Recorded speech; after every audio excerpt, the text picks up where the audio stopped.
নির্বাচনটা হলে আমাদের যে শক্তি সেই শক্তি আরো বাড়বে। আসুন আমরা সবাই ঐক্যবদ্ধ থেকে আমাদের যে স্বপ্ন সেই স্বপ্নকে আমরা বাস্তবায়িত করি। ফ্যাসিস্টদের বিরুদ্ধে গণতান্ত্রিক সংগ্রাম খুব কমই সফল হয়।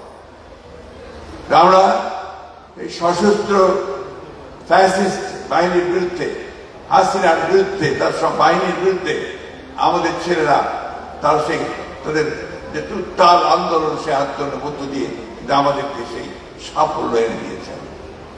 আমি অতীতে বেশি যেতে চাই না, শুধু এইটুকু বলতে চাই যে আমরা একটা ভয়াবহ দানবের হাত থেকে রক্ষা পাই। আজকে একটা পরিবেশ এসছে, যে পরিবেশে আমরা আবার নতুন করে বাংলাদেশকে নির্মাণ করবার স্বপ্ন দেখছি, কথা বলছি। আমরা যেন এই পরিবেশটা, এই স্বপ্নটাকে নষ্ট করে না দিই। আমাদের এখন যেটা প্রয়োজন, সমস্ত প্রভোকেশনের পরেও আমরা যেন আমাদের সিদ্ধান্তে অটল থাকি। আমরা একটা গণতান্ত্রিক ব্যবস্থায় ফিরে যেতে চাই। আমরা বৈষম্য দূর করতে চাই।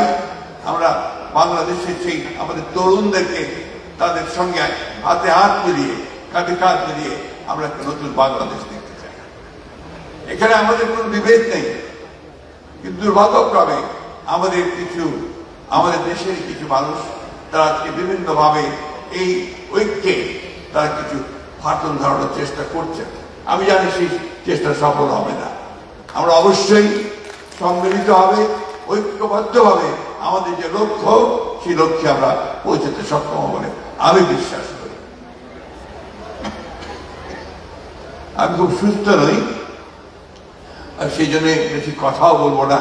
শুধু এইটুকু কথা বলে শেষ করতে চাই যে আজকে বাংলাদেশকে নতুন করে নির্মাণ করবার যে স্বপ্ন আমরা দেখছি, সেই স্বপ্নকে বাস্তবায়িত করতে হলে আমাদের কিন্তু একটু ধৈর্য ধরতে হবে, ধৈর্য ধরতে হবে এবং হঠকারিতা করে, ভুল সিদ্ধান্ত নিয়ে, ভুল পদক্ষেপ করে আমরা যেন সেই সম্ভাবনাকে বিনষ্ট না করি, সেই বিষয়টা আমাদেরকে সবসময় লক্ষ্য রাখতে হবে।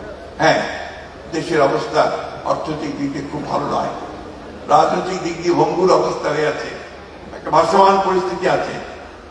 আমরা সেইটাকে একসাথে করতে চাই।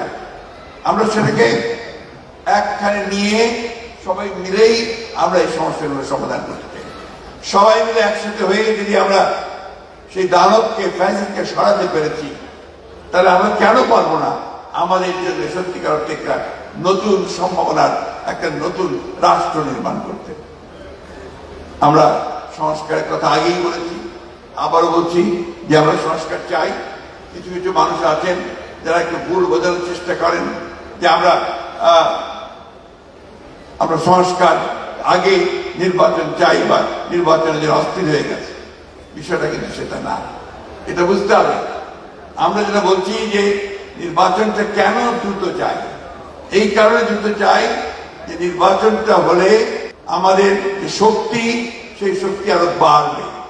যে সরকার থাকবে, পার্লামেন্ট থাকবে, সে অনেক বেশি শক্তিশালী হবে। আর যে সংকটগুলো সৃষ্টি হয়েছে, সেই সংকটগুলো দূর হয়ে যাবে। আমরা যে কথাও বলেছি যে আমরা নির্বাচনের পরে আমাদের দল থেকে আমরা বলেছি যে আমরা একটা ঐক্যবদ্ধ জাতীয় সরকার করতে চাই। সবাই মিলে রাষ্ট্রের সমস্যার সমাধান আমরা করতে চাই।